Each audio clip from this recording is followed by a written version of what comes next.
So about maybe 30 minutes before this, I forgot what topic we were doing and panickily pulled up the Google Docs to see if I was supposed to read or watch anything.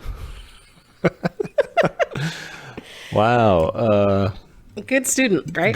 Good thing. Yeah, you're in student mode. You didn't have to research any. There was no homework. It was exactly that feeling of, oh shit. Yeah. There's a test today. Yeah. No worries. You did all the work, so take me away.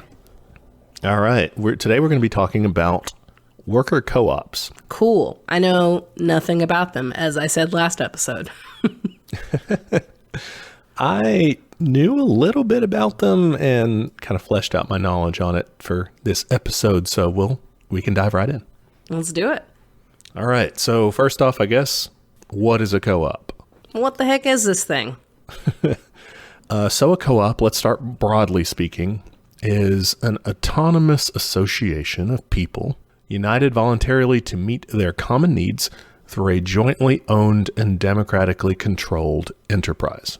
That sounds very nice. Wow, they've used the word or synonyms for autonomous like a lot. Autonomous, voluntarily, common purpose. Yeah, they're, sure, yeah, they're... They're covering their bases. That's the definition that I found in the International Cooperative Alliance. Okay. Now, that's the overarching definition of a co-op. And many of them follow what are called the Rochdale principles. Okay. That might not be the way you say it, but I didn't really look that up. That comes from this old group called the Rochdale Society of Equitable Pioneers. Ooh, that sounds like some utopia shit. Not exactly. They weren't, completely utopian, but what they were from Rochdale, England, and they were an early consumer co-op. So think like a grocery store style thing, which is, as Americans, I guess, one of the more common. That's the one kind of co-op I know of. Yeah, and they were instrumental in kind of kicking off the British cooperative movement.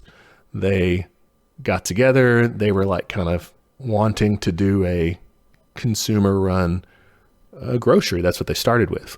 And they pooled together, enough capital to kind of get that going and then grew from there. Okay, so when you say consumer-run, it's just like, man, I hate our grocery store. Let's open our own grocery store and we work together in it? Yeah, kind of. Well, we own it. And we'll kind of talk about the structure thing here in a bit. But their principles, the Rochdale Society principles, are voluntary and open membership, democratic member control, member economic participation, autonomy and independence, education, training and information, cooperation among cooperatives, and concern for the community. Kind of like social responsibility. It's like the "Don't be evil" quote that Google took out. Yeah. Really telling. So when they say it's like voluntary and open, that means like you don't have to pay to get in, or do you have to pay to get in? You do usually, yeah. You usually have some sort of a payment situation. In terms of what are called consumer cooperatives, all right, that's when we're talking about the grocery store, that's what we're usually meaning. You do have to like purchase a membership. Now, it's different if it's a worker co-op because, your purchasing is like just showing up Labor? And being a worker. Yeah. Okay. So that's overall being a co-op. All right. But there's different things within that. So. Okay. Let's get into that because it seems like that's where I'm jumping to. Yes. So one form is a consumer cooperative, which can be a lot of different things. Anything from power companies to credit unions, housing co-ops to grocery or food co-ops. There's all sorts of co-ops within that are focused on providing for consumers. And the consumers are the ones doing that, setting up this institution that serves their interest. With those examples, we can talk about like the power co-ops. Yeah, I saw a couple of those. I did some preliminary Googling. It was mostly to help me think of questions to ask. So fair enough. I didn't look for answers. I looked for questions. Hey, that's good. That's half the battle was asking the right questions, Some research skills. Yeah. With power cooperatives, consumers or customers, they are members and part owners of a power company. And they have equal votes and decide how to run the power company. we're not talking day-to-day operations because we're not electricians, or we don't know about that. Most people, they're not experts. Yeah. It's just like electing your leadership, electing the people basically to run your company for the benefit of its members. It sounds like almost you're like electing your board of, like your chair people. Uh-huh. Like board of directors. That's the word. Yeah, that's kind of what you do. And I guess in that way you have democratic control over it. It started out in the United States anyway. It started out as part of the New Deal. This was where it really gained popularity anyway. There may have been, precursors to that. But part of the Rural Electrification Administration, where like large parts of the countryside just didn't have electricity at all because, the investor-owned companies, the regular companies, wouldn't run lines out there because the individual customers were too poor to afford service. So by pooling their resources, they were able to electrify large parts of the country. This is a dumb question. Does that have anything to do with the TVA? Yeah, that was one part of the larger, that was to electrify the Tennessee Valley. Yeah. Okay. That's the Tennessee Valley Authority. Right, yeah. And that was also just part of I think wider flood control and all sorts of stuff. Okay. So if they're just like the bosses, how do they get the work done? There are regular employees. Like Okay. This is not, with consumer cooperatives, we're not talking about worker control at all. We're strictly talking about who owns the thing. Like this, the thing, the power company or the grocery store or whatever, can hire workers that have no say whatsoever. I don't know how I feel about it. Right. It's just a type of business ownership is just a plain co-op, a consumer cooperative, Like, what do they do with their profits? Well, they decide. So they decide to plow it back in. They decide to give everybody in the power case a rate discount or something. They could just keep it though, right? Well, they could divide it among members. They can't, I guess they could decide to give it to one person, but no one's going to vote for that. I'm not seeing how this is different than a regular ass business, except there's more CEOs. Yeah, there's lots of people. Yeah, mm-hmm. You're kind of correct. It's I guess in some ways it is. People see it as more socially responsible, or at least less of a ripoff, because everyone who is benefiting from the service of whatever is also not paying extra to get one person a yacht. Like they're paying less. You're paying less for shit because someone's not ripping you off from it, because you're really kind of doing it at cost almost. Yeah. So, okay, maybe I'm confused a little bit. When you say consumer owned, do you mean all consumers? Like I sign up with this power company and now I own like 2% or whatever? Sure, but it's not 2%. I mean, it's very, very, very small. Okay, so everyone is. Yeah, everyone who is a customer is like a part owner, of that cooperative. Okay, I think I was viewing it as just like 10 guys like have a local business together. No. That's just like a large company board. That would just be like no, we're saying that everybody receiving power in that cooperative is actually like pooling together their resources to run it. Like their membership fees and all that, whatever that you would normally pay to a power company just to be there. And they would be like, thanks, we're, pocketing the rest. That is now like purchasing your stake as a voting member of the cooperative. Okay, now I have more questions. Okay. So how is that ownership divided up? Is everyone equal, or does that depend on the company? It depends on the company, I guess. Usually, I think in the case of power companies, it's equal in terms of everybody getting to vote for things. There's a lot of delegation in that because it's a very expert thing. That's what I was going to ask next, is like how do they vote on things? Like how do they know what the fuck they're doing? Like, yeah. It varies from thing to thing, and it's up to you. It's up to the cooperative. It's up to them, like how involved you want to get, like how granular. Yeah, with power companies, like I said, it's an expert thing, so you delegate most of that. It's just for pooling the resources together. Otherwise, you want to run it like a power company because regular people don't know what to do. There's also credit unions. These are member owned and controlled. So they have like a democracy-ish sort of thing. But this is another thing that's pretty delegated because it's banking. Normal, sane people don't know much about banking. No, why would you? Maybe you know a lot about banking, listener, and that's okay. Sorry to judge. Wizard. Yeah. Credit unions are not for profit. Not for profit just means its purpose is to serve its members rather than having to be like maximizing profits. Okay, that sounds pretty good. Again, it's not talking about worker control or anything like that. It's just saying like we're trying to mainly provide this service. We're not going to be trying to like hit a big return for investors or anything like that. It's different than a nonprofit because that's specifically saying we're trying to do a social good, like provide for others. And a not-for-profit could be not really focused on the wider community, but focused on the needs of the members. Let's make sure we have like our gym is working right for us, but you're not like trying to make sure that, the local kids have a place to get fit or something. I feel like that could be a spectrum though. Cause like you could still be like, well, I made some profit, like accidentally. Oh yeah. And you have to make a profit to continue to be a going concern. The thing is that that's not your main goal, and your profit is not going to really just be blown on stuff. It's either going to be given to members or more often put back into improvements and things like that. Okay. Gotcha. So credit unions, it's kind of financial version of a consumer cooperative. You also have housing co-ops. This is also a form of consumer cooperatives as well. There's a lot of different forms of this, and this got confusing to me because it had to do with like legal ownership. But the basic idea is that people own a part of a corporation that owns like housing units, apartment blocks, and sometimes multiple ones. And in owning a part of that, you have the right to occupy one housing unit of that corporation. So one apartment, a lot of times.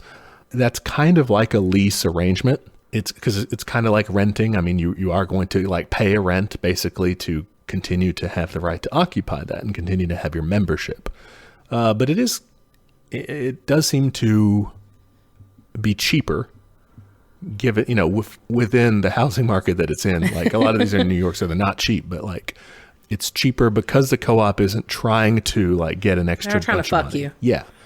They're, the money that they do get, the profits that they get are not like geared to be excessive. They're geared to like build up a fund that is used for the building.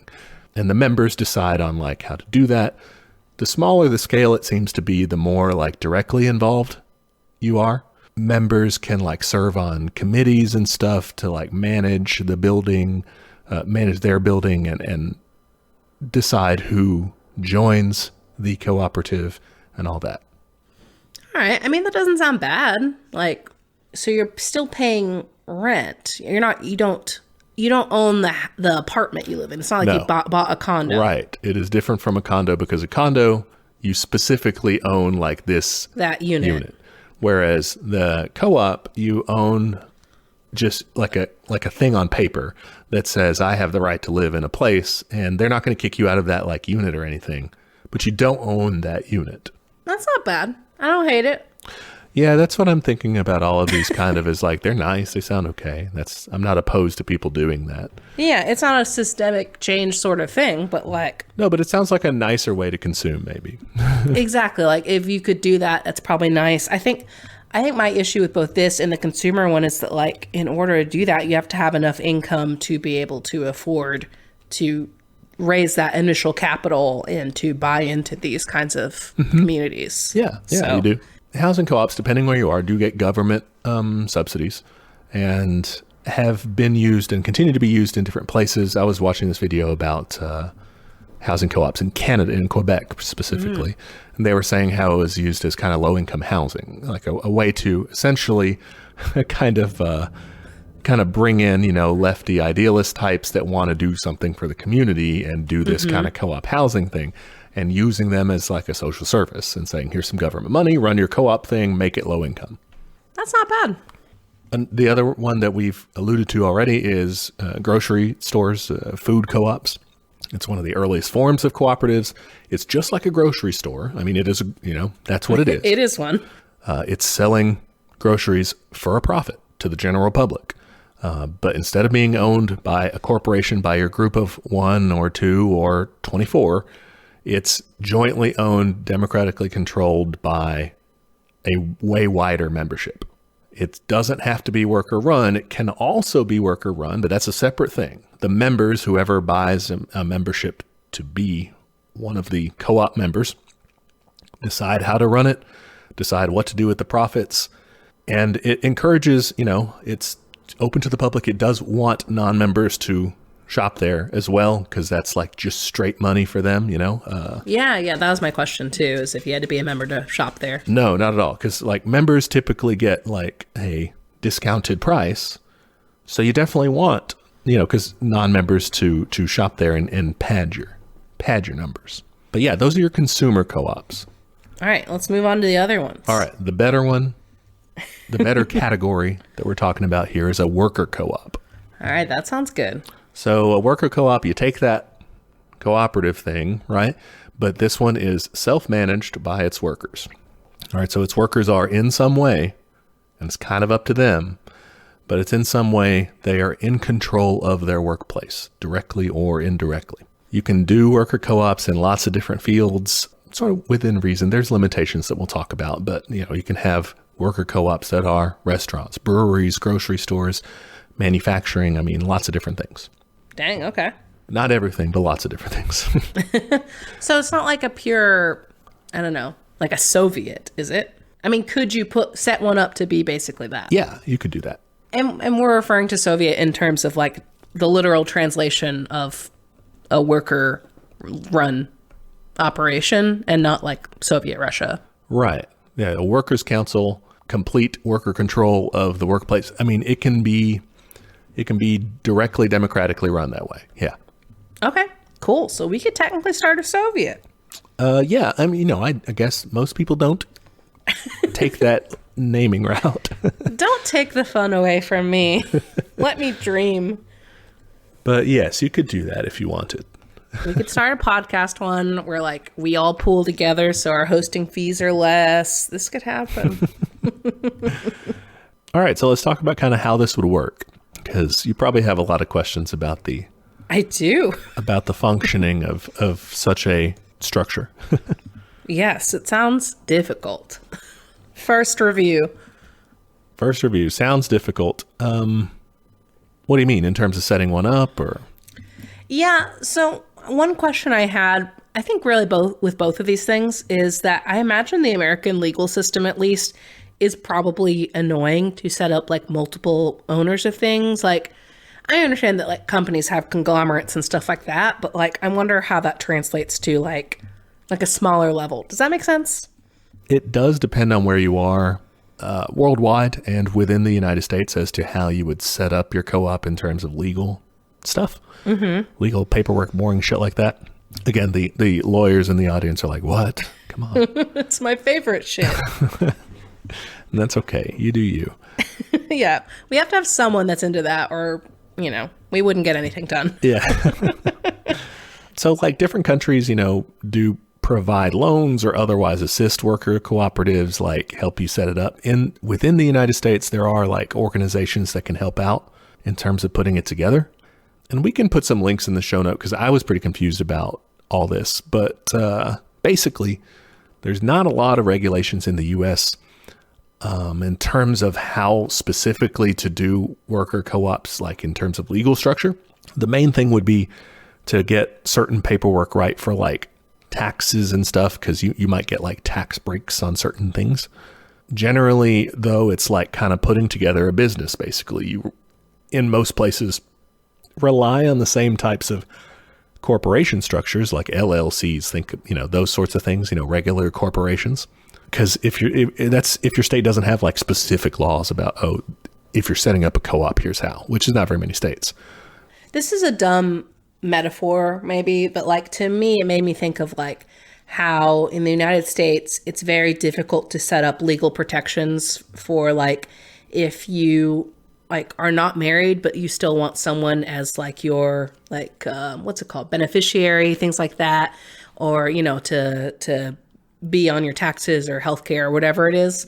Or, you know, the other side of that, if you like are polyamorous or something and you like want to legally provide for multiple people, like our system is set up in a very like, you own this, it's you, or you and your spouse own this, it's you two, that's it. So regular corporations are like the normal married couples doing taxes, and then everyone else is in all the other situations that regular humans find themselves in. Yeah, exactly. So that was my imagination with it. Like, I understand that corporations can and do have multiple owners, but I still view it as a very hierarchical thing where, like, at the end of the day, it all trickles back to like one big holding corporation. You know what I mean?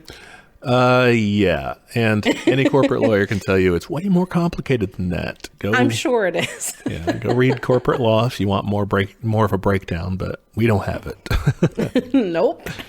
So it's as hard to set up as it is to set up a business, basically, is what I mean. Okay.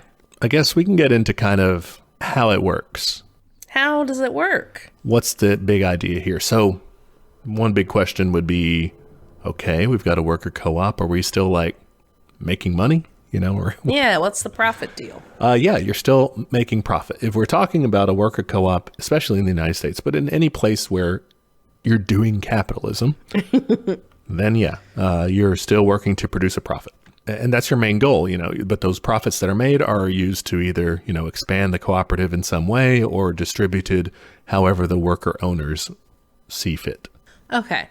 But kind of like we mentioned in the first setup of the consumer one, you're not willing to like fuck people over for that to the extent that regular places are, because the people you are fucking over are the people you are like owning this with. Like no one's going to vote like, yeah, fuck the workers when like you are the workers.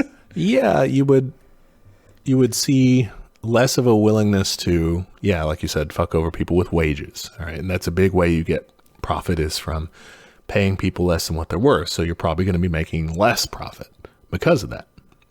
There's no incentive to like, I don't know, provide ridiculous deals or whatever to your customer. I mean, you still want to like get as much money from them as you can. That sounds hard.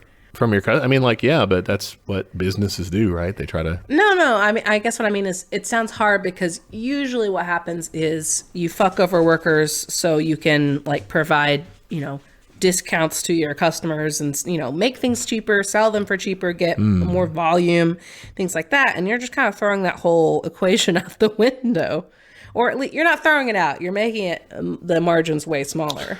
To the extent that you can. Yeah, that's one big drawback to worker cooperatives is they still operate in a capitalist market. They're not changing the rules of the game. They're just changing the rules that they're following. At the end of the day, there's only so much you can do in terms of being fair to your membership/workers. So let me ask, and I'm sure this varies from place to place, but like, does everyone have like equal say in this, or is it like structured in any certain way? Like, I could see a scenario where if they still have to make profit, like they could still potentially cut someone's wages if like someone had enough votes or something. You know what I mean? You're correct in that it can vary from place to place. With one worker, one vote sort of thing. I mean, with most organizations, you're going to have more of the lower paid, the people further down the total, you're going to have more of them. So they're typically not going to vote against themselves. Okay. I mean, that sounds good. That sounds like kind of a built-in protection. Yeah. And according to kind of the stats, worker cooperatives do have more equitable pay and measured like, you know, top pay versus bottom pay, like ratio sort of thing. Theirs is better than way better, you know, than the average companies or privately held companies, whatever, not worker controlled companies. So they have less disparity there. They tend to have more like job security and things like that as well. That sounds pretty good. Yeah. Are there any drawbacks? There are. For one, setting up a business requires capital. So it's kind of hard to get started. Minimum wage workers can't, you know, the whole staff of McDonald's can't get pissed one day and walk off the job. Let's go start their own co-op where they sell, you know, better food and work together. They don't have the money. I mean, like no one's going to loan them the money. It's limited in terms of who can start co-ops just the same way as businesses are. because regular people just aren't sitting on tons of money to start a business like that. Yeah, and that plays into the generational wealth gap, that plays into like the racial wealth gap, and just like the kinds of people who have that kind of money laying around are like, that's a different kind of people. Yes, and it also, to take a bigger look at things, it depends on if you're in one of the imperial core countries or not. Like, you have even less capital sitting around if you're, regularly at the wrong end of capital's gun. Yeah, exactly. Like if you're in a super war-torn area, like that ain't happening. Yeah. So even here, amongst the people who are more likely to be able to start it, yeah, it's hard. Yeah, like credit scores, getting a loan, all that shit is just, no, that is not accessible to a lot of people. Yeah, so that's one drawback, is simply getting started. Even once you're started, you kind of have less capital access. You don't have like a few rich guys you can go knock over, basically milk for more money. So it's harder to expand. Well, that's the thing. I think what is kind of shocking to like a lot of people, and like something I've learned over the years, is how much money businesses just burn, especially in the beginning, especially tech businesses. They're just like Uber is still not making a profit. Yeah. But that's sort of the name of the game with tech startups, is just like, go rob venture capitalists. Like it's, a fool in their money sort of thing, is just convince someone that, hey, I found a tech way to like rip off labor more. But it's an app, so I need, $30 million. Yeah, it's going to take like 10 years to maybe turn a profit. And even then, I don't know. It is very wild to me that, yeah, it's like gambling. And that kind of gambling requires a level of trust that is based on like whiteness and like your class and your education and like all these things. Like it's just hobnobbing at the end of the day. Well, it's hobnobbing. It's people that have just insane too much money that are looking for ways to kind of, ways to launder that money, or to, shield that money for tax purposes. There's all sorts of shenanigans that are going on. Like celebrity too, of like, oh, I want to be seen as an innovator, I'll just dump a bunch of money on this thing. Yeah. And it's, it's also just a con game. I mean, the tech startups are that is a house of cards. It's ridiculous. Yep. But yeah, so back to the worker co-ops, some other drawbacks is, like we mentioned before, you can't get too nice. You're constrained by the overall capitalist system. You're still in competition. And you'll get buried if you try to do too much in terms of treating yourself correctly, treating yourself right as a worker and saying like, we have the right to blah, blah, blah. Well, okay, that's great, but your business might fail because of that. I would imagine that a lot of these co-ops are pretty small. So I bet it's really difficult to advocate for things like, we want a 4-hour workday or something, because like, you can't do that. Like, I think one of the key concepts of texts like Conquest for Bread or general like Marxist-Leninism even is that you have enough people, you have the masses working towards this singular goal of providing for people, that it becomes an easier task. And you don't have that in this isolated system. Right. Yes. Economies of scale, you might say. Yeah, that's the word. But yeah, like doing the one-man show, just this one little corner bakery that's a worker co-op. Yeah, you essentially have to play by the rules of the game to get by, because there aren't enough of you to change it. Yeah, and you're still beholden to capitalism's other demands, like paying rent and healthcare and like all this expensive stuff. So like you can't rely on the rest of society to support you. Right. Yeah, that's another drawback. I guess I don't know, a drawback that doesn't apply to me anyway, but like there are people out there who are, real go-getters, real kind of extra hours, hotshot sales quota exceeding, kind of climbing the corporate ladder type people. Mm-hmm. And I mean, we all have our vices, judge not lest ye be judged. I'll still judge. You probably wouldn't want to be in a worker co-op in that situation. Not the place for you. Yeah, there's less of a ladder to climb, less excess bonus pay, that sort of thing. So it's not for everyone. I think, though, there's a difference between someone who is ambitious in that, like, very materialistic sense and someone who just genuinely enjoys leading things, like, who just enjoys being that kind of organizational person or that kind of, like, top-level view. You just meet people who are like, no, that's my favorite thing to do. And, yeah, it can come across as, like, ambitious or something, or, like, or corporate climbing or whatever. But, like, some people are just good at that. Yeah, they have a vision and they know how to work with people and aim people at helping themselves even, it doesn't have to be for their own ambition or, yeah, you're right. I think it's possible to, like, be really good at that and also, like, not care about yourself in it and just be like, no, I just want us to do a good job. Because, like, in this kind of organization where it is so, like, flat, you kind of still need someone to be like, here's what I think we should do. Because otherwise you're just going to be, like, all sitting around looking at each other. And you still vote on what you want to do, probably. But, like, I think it would be good to have a mix of personalities in there. Yeah, well, let's talk about that. Like, how do they, who's in charge or what they do, right? Yeah. All right, so the hierarchy is up to the workers of the co-op.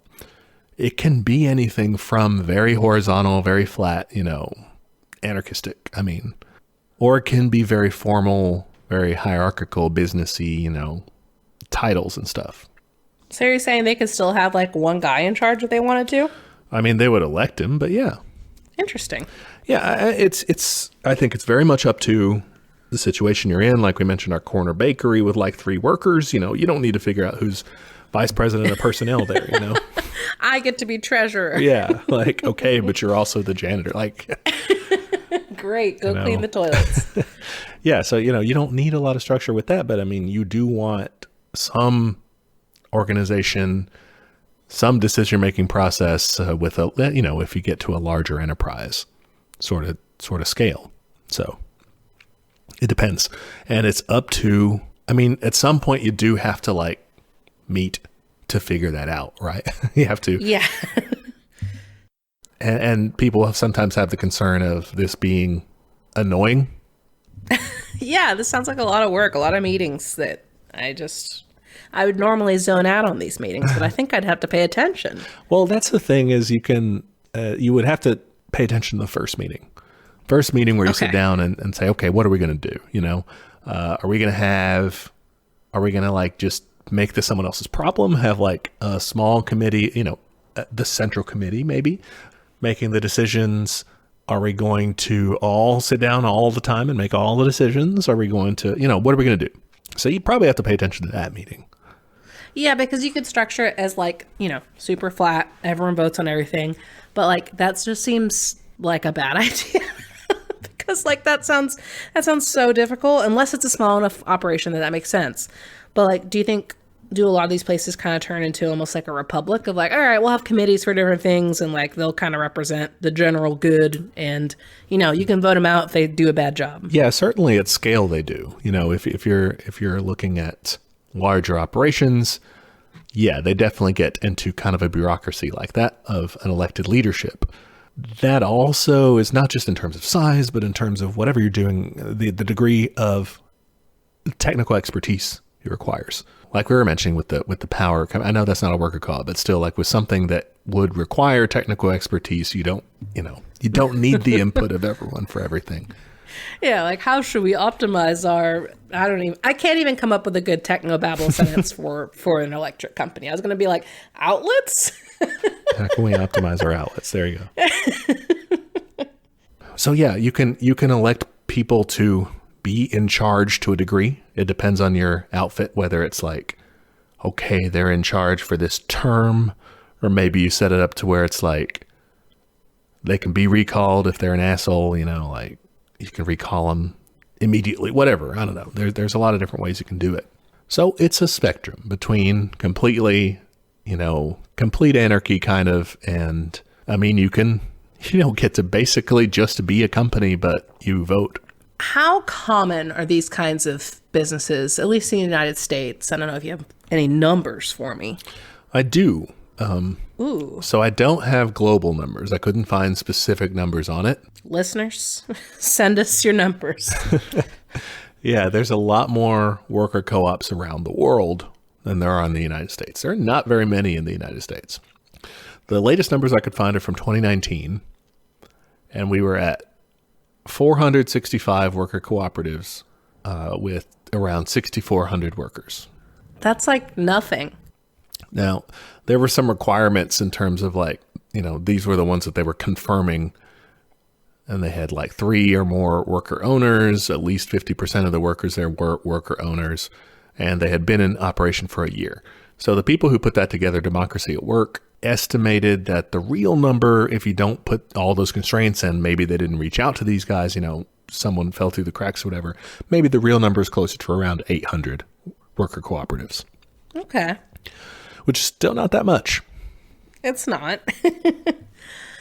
Do you have any examples? Like, did you find any that like seemed to be really cool, or like, I don't know, I guess ultimately I'm trying to figure out how I feel about all of these various means to provide for people and stuff while still in a capitalist system. Like, I think it's better than like a giant corporation for sure.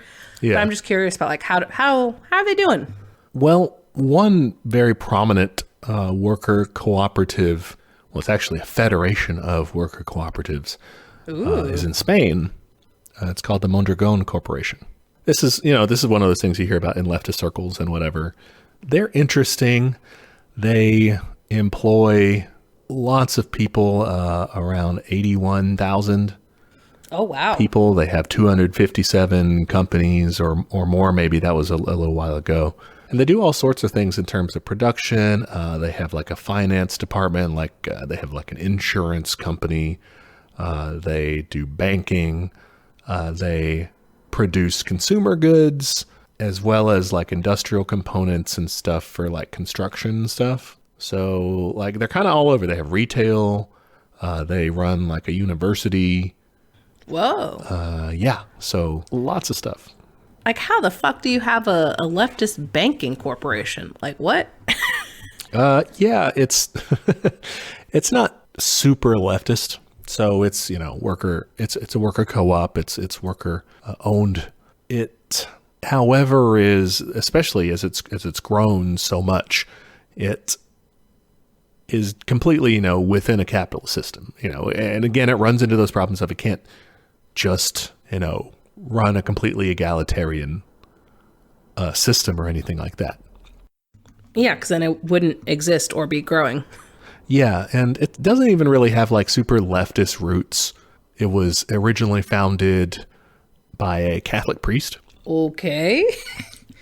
He was wanting to implement Catholic social teaching of like providing for the poor and solidarity and things like that. But he was not like about the class struggle. He did not want to do anything, any real like syndicalism or stuff like that. Just kind of like making a nice little patch of the economy for people to not suffer as much, I guess. So I've sometimes seen things say they're employee-owned businesses. Is that's probably not the same thing as like a worker-run business? Like, is that like just a majority shareholder thing, or? Yeah, it's a different thing. So oftentimes this is referring to an ESOP, an employee stock ownership plan. And that's where like you have a trust that owns some or all of the company's stock and holds it for the benefit of the employees, like retirement or like a cash payout when you leave, something like that. Oh, it's just profit sharing. Kind of, yeah. I mean, but it's like, a big chunk, it's not like a little dinky thing.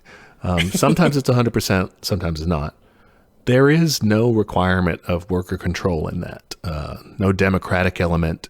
It does sound like a nice benefit, I guess, but it's not. It doesn't seem like it has any of that, Soviet Worker Council. They could just take it away. Yeah. Okay. Interesting. Well, what do we think? Are we at that point where we can give reviews? I kind of want to talk about that. Yeah, I think that's the meat of the discussion now that we know what it is. Yeah. So one thing I wanted to bring up is I feel like we get this question a lot. I've pulled up a few different emails just in the time we've been talking about people wanting to start a business but not wanting to be a dick. And I'm like, I don't know how to tell you to do that. Well, okay. I just don't know if you can do that right now. I think you can, maybe. There may be a way, right? They're wanting to find a way to survive in capitalism. And there are precious few ways to do that sinlessly. right? Yeah. We're all going to dirty ourselves one way or another in the system we have. As bleak as that is, maybe to say, it's you got to do something to get by until we manage to, wrest control for ourselves. Yeah, I think that's my main issue with both of these systems of co-ops in general. Like, because they're both still in a capital system, like we've been saying, like they're still going to have to fight for a profit. They're still going to have to cut corners. It's not enough. And like, I think it's fine. Like if you're in a situation where like you have the capital available to set this up and you like are willing to put in that work and all that, sure. But I just don't think it's a viable option for a lot of people. And I think that it's not the solution. It's just like a stopgap. Yeah, I tend to agree. I don't oppose it as like it's bad or making the situation worse in any way. No, not at all. If you do want to start a business because, you do have to get by and you're looking for a way to do that less shittily, then I guess, setting up a worker cooperative, especially a small scale horizontal one, would minimize your negative impacts on others, I would say, right? Harm reduction, yeah. You're still going to be relying on a global supply chain. So I think we should keep in mind that, when we're talking about this, and especially for an American or, other imperial core country, we are talking about still relying on the exploitation of the global south to get everything that we're producing. So there's you're not going to, and that's a big fallacy people have, is like, I want to live my life in a pure way. I want to, take away the bad things of my life, and thinking that this isn't some way going to change the global scene. It may help you feel better about what you are doing, and that's fine if it does. That's, everyone needs to do. That's still good. Yeah. Please do things that make you feel better, but don't feel discouraged when it doesn't, change the broader system, because it can't. I think it reminds me a lot of our conversations before on like ethical consumption and like small businesses. Like it's that same issue of like, I understand where you're coming from of wanting things to be more local and more like quote unquote fair, things like that. But like, this isn't actually the way to do it. And it's very frustrating because like we get a lot of emails from people who still want to do those things like in the immediate meantime. And I'm like, yeah, dude, like follow your dreams, whatever, like do what you got to do. The landlord ones, we've gotten some from landlords where I'm like, I don't know how to tell you to do that one for sure. Like, that's rough. Yeah, don't be a landlord at all. I don't have any advice for y'all. Just don't. That's my advice. If you really have to get into the housing market, then find a way to like do a housing co-op, I suppose. That's like the best case that you can do in that. If you're just like obsessed with dealing with property ownership and stuff like that, yeah, then you have to do something. You cannot be being a landlord is bad. Ethical landlord, yeah. There's no ethical way to do it. I think that's the big struggle people are having with all of these issues, with consumerism, with having businesses, with being a landlord, is they are focused on reducing the harm in it without seeing what the real cause is of it. It's like, oh, well, I'll just shop better. Oh, well, I'll just, try to be a nice owner. And it's like the concept of owners is the problem, Yeah. And I don't want to, mischaracterize people. I'm sure there's lots of people out there who do realize the problem anyway, but still want to minimize their impact. Like, yeah, no, definitely. I just, for those people out there that are looking for a way forward, I don't want them to think that this is what will change things, like it's not. Yeah, like this is a good stop measure. Like if you have the ability to set these things up, they sound better than the other option, lesser of two evils situation. But I think people get really hyper focused on those as the solution, as the, the ethical thing to do, to the point where it's like, well, maybe we should be spending more energy on like the actual solution, For sure. We need to, we need to be organizing and finding a way to take over this thing because we're running out of time. I think you get a lot of pushback because in our culture, like owning a small business or something like that is seen as such an obviously good thing. You get a lot of pushback whenever people try to say like, well, business owners fucking suck. They should pay their workers more, blah, blah, blah. What about small businesses? Exactly. That is the first thing people do. See our episode on that for more. But,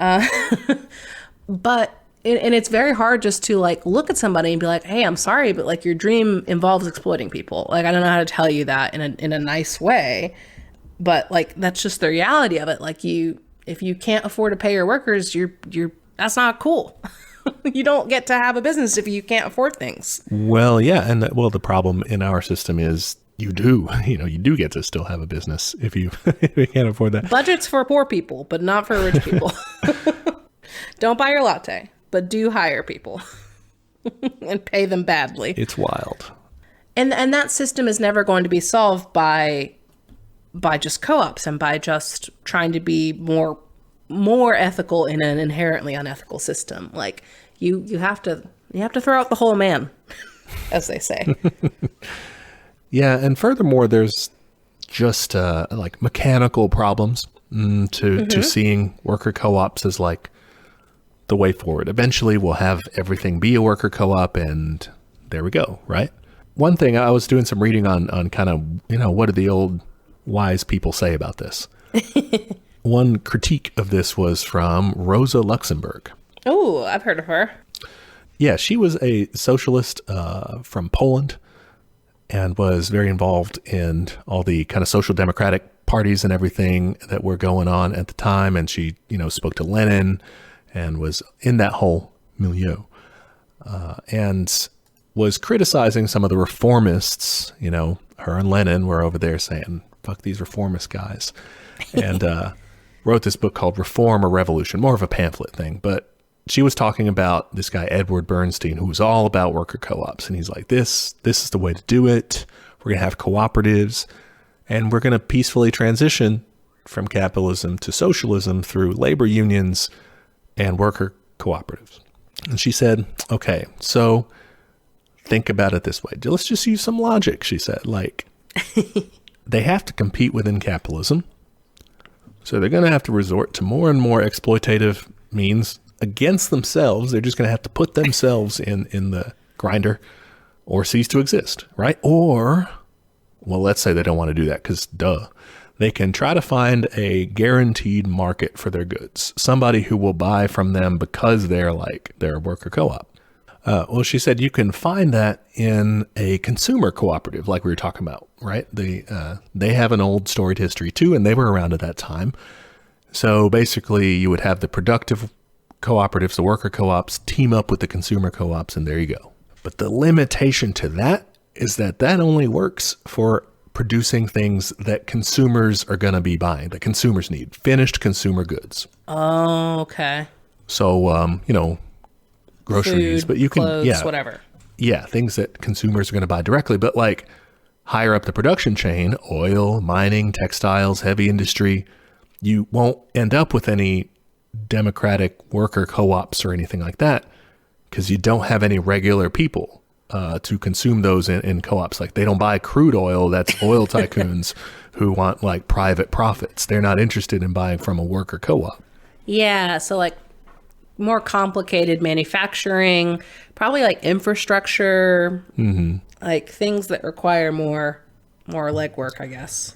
Yeah. So they can't really do the general social transformation of everything becomes a co-op because they're constrained to certain sectors of the economy. So at one point, even if you got as far as you could with those, you'd probably still have to violently take away those other industries because they ain't going to be like, oh, you know what? You're right. Yeah, that's another thing is I mean, imagine a complete universal conversion to worker control of, I mean, like, in what world? I just imagine this is a completely different scenario, like the Bezoses and the Musks of the world, right? The extractive titans, the defense industry. Oof, yeah. These guys are all just like caving to the will of the people. All those small business tyrants, the jet ski dealers and everything, like they're just going to be like, oh yeah, you're right. All power to the working class. It just doesn't seem possible. Like even in the past when we've talked about like kind of is it the syndicalist ones that wants the union of unions and stuff like that? Yeah. Yeah, they're still going to run into that same problem. Like, how are you going to make that happen for, honestly, I feel like imperialism's going to be a big issue. Yeah. Like, you know, like you said, defense contracts. I'm like, yeah, they're not just going to be like, it's cool. I'm done blowing people up. It's fine. Yeah, let's let the people decide what we should produce. It's probably more laser guided missiles, right? Here's my co-op. We build fucking missiles and landmines. Yeah, we all decide how many aircraft carriers to build this year. Oh, God. That sort of a wholesale conversion would see us basically moving past capitalism, which, I mean, okay, like, it's theoretically possible. Like, imagine, okay, we got tons of crises facing us. The climate, obviously, you know, more frequent market crashes, the fundamental contradictions of capitalism, the overextended supply chain is just, you know, a symptom of that, really. Those could end up being existential. You know, one of them will be an existential crisis, but they could all combine. You know, this could theoretically make the ruling class scared enough to say, okay, you know, we do want to survive physically. So yeah, you know, we'll throw in with the masses. That's the thing. We got to have that component of fear, though, and that requires mass action. They're not going to be scared if we're all just like, it's cool, take your time. Like, we have to be out there, like, demanding it. Yeah. And even so, I mean, like, I think even with that mass action, that's going to not result in them saying, okay, fine, you guys take over. Yeah, I really doubt that's going to be a peaceful transition because these motherfuckers have been like hoarding all kinds of private security and like the government on their side. Like, there's just, you can't vote out tyrants. Like, yeah, that's not how tyrants work. That's just not in the definition. Yeah, I think it could very well just provoke them into fascism. Like, you know, it's just capitalism backed into a corner fighting for its survival. They would probably do that, I would think. They would say, instead of, oh, let's just side with the masses and everybody be equal, they're going to keep their perch atop everyone. Do a violent takeover on our end. Yeah, they're just going to they're just going to stomp us down, you know. And honestly, any signs that the cooperative movement, because it's alive and it's legal and it's not, you know, being attacked by anyone, by any of these imperial countries, because it like doesn't really threaten the system. I think that if it came close to it, they would be, you know, because we see when they feel like they're threatened, when they like unions. Yeah, like unions. Yeah, yeah. When they break up the anti-union thugs against striking workers and whatnot, right? When they are targeting existing socialist states like Cuba and posturing and everything, trying to pick a new Cold War and stuff like that. Anytime they think there's a threat, you know, or think about revolutionary groups that they've crushed, like the Black Panthers. You know, anytime they think there's a threat, they have a good way of, and by good, we mean completely ruthless way of dealing with that. Efficient. Yeah. Yeah, they're not going to sit around and wait for that to like get to be a mass enough force that they have to deal with it. They're going to crush it. Right. So that's, I mean, it's pessimistic. We sound like downers. Yeah, it's just, that's one reason why I don't think that it's a big threat to the system, is because it's so allowed. You know, it's like, it's fine. I think it fundamentally comes back to something that we've said many, many times on this, is that like, yeah, it's good and you should do it for now. Yeah. But it should not distract us from our larger goal. Mm-hmm. So like it's the classic do both. Yeah, that's true. And that's one big thing about organizing and about the political struggle. The reason why, you know, going back to what Daniel DeLeon said about doing both, is that you want to build that political power, right? To be able to try to, you know, take leadership when the time comes.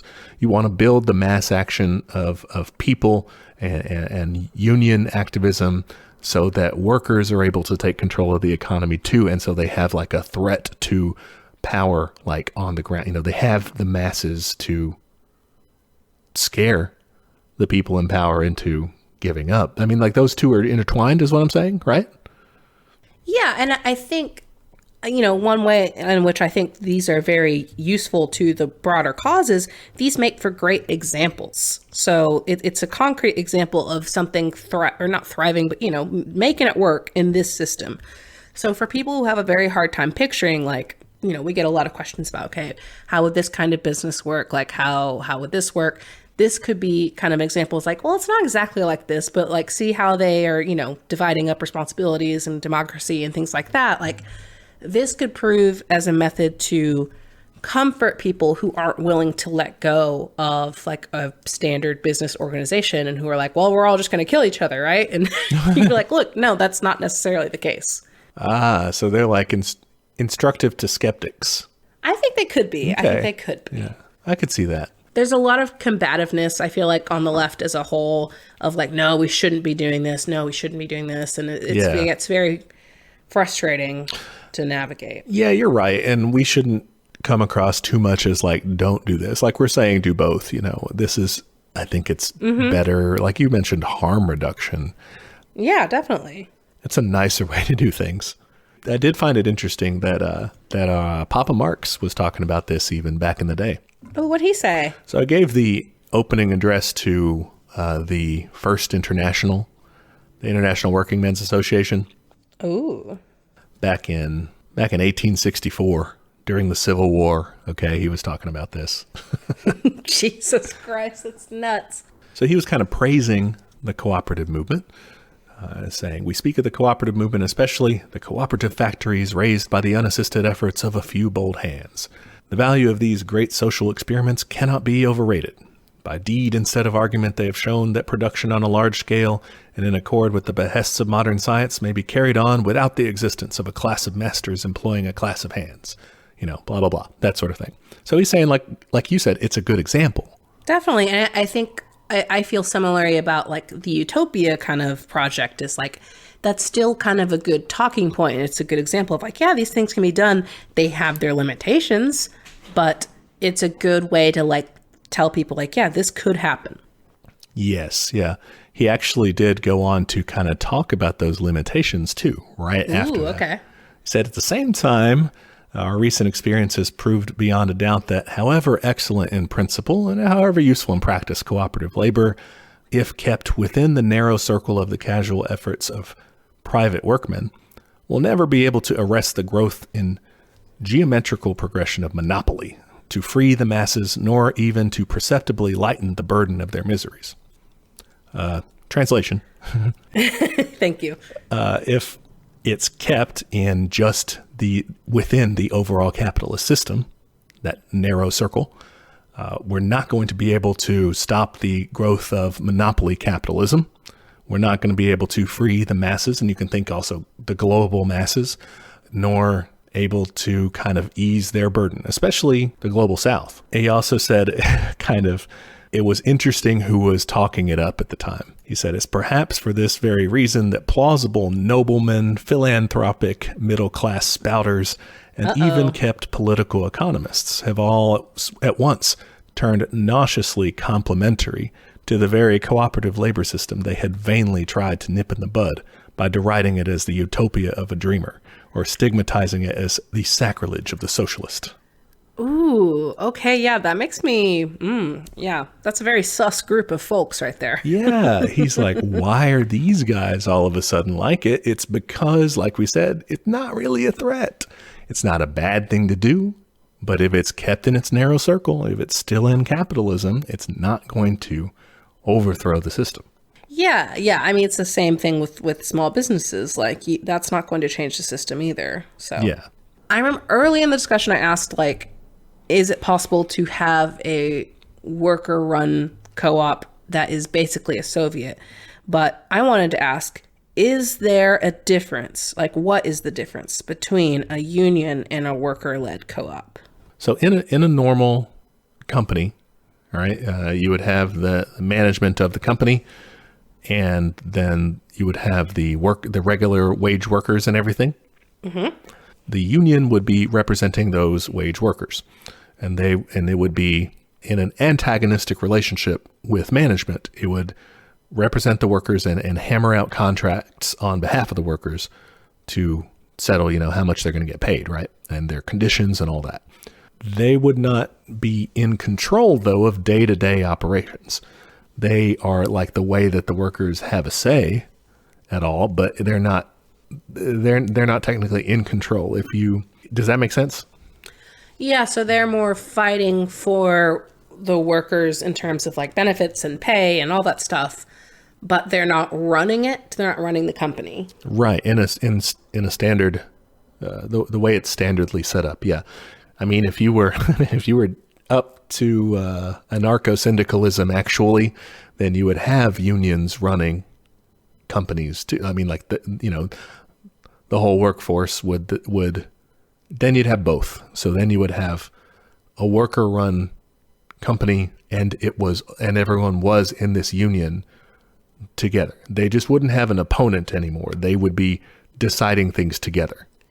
And that's not to say a union like can't get involved in those things. Like, I imagine things like safety where like, yeah, that is how you run the company. It's like, yeah, can we get better machines so like people's hands don't get cut off or whatever?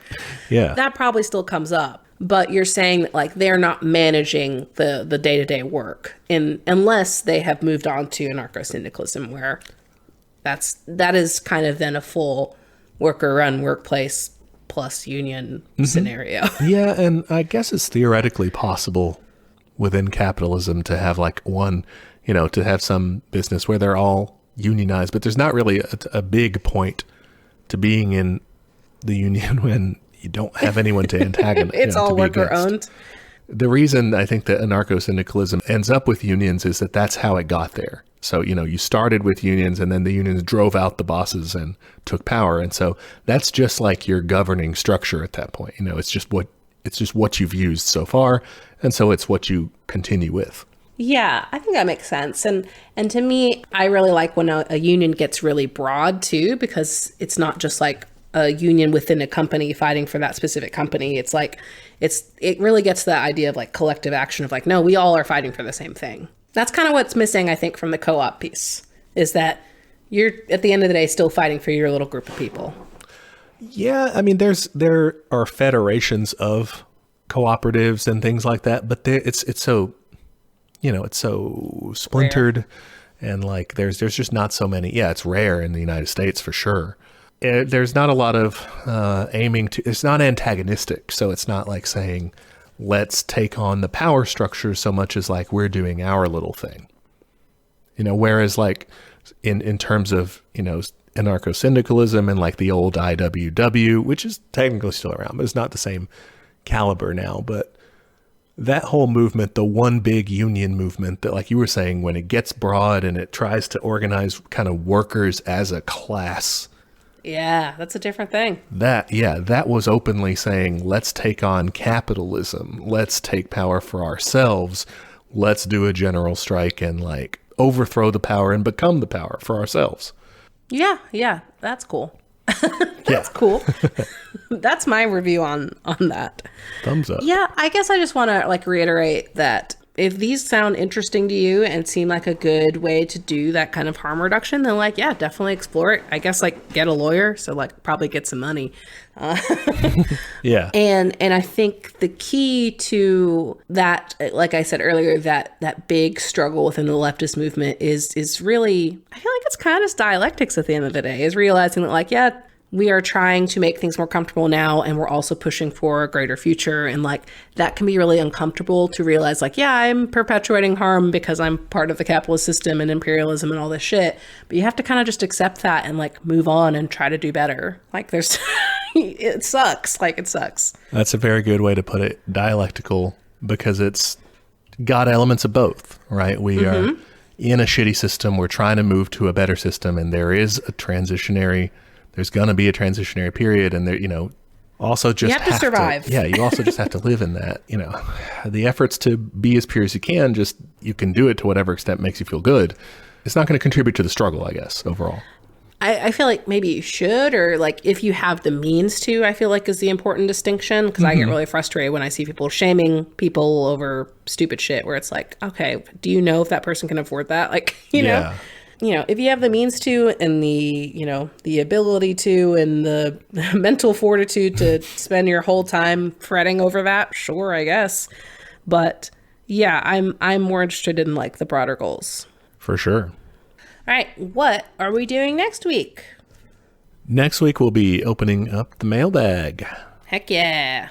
We referenced a lot of listener emails in this episode. So if you were like, hey, I want to do that, then do it. You can email us. You can find us on social. And listen to the stinger of this podcast includes all the ways to contact us online. So do it. Hey there, comrades. Just jumping in to remind you of all of our social media. We are on Twitter at teachcommunism, Instagram at teachmecommunism. You can shoot us an email. That's teachmecommunism@gmail.com. Any of those places are good to send us an episode suggestion or a question, anything you think would be useful feedback for us, or just your admiration. If you want to admire us in a public manner, and you should, you can go to Apple Podcasts to give us a review. It is the best way to help people find the show. Love when people rate and review us. Please do both. We are also on YouTube, if that's how you prefer to listen to podcasts, or if you know someone that's the only way they'll listen to podcasts, send them to our page. And we have a Patreon. For $5 a month, you get access to our notes for each week's episode, including the backlog of notes, which is a very handy resource for up-and-coming commies. And at the end of the year, all of the funds from Patreon will be given to local mutual aid in the DFW area. So, ain't going to line our pockets. Finally, we have merch. Check us out at TeePublic. You can find shirts and I believe also stickers and magnets and all kinds of fun stuff with catchphrases from the show or episode art, stuff like that. The link to that store is in the show notes, so check that out.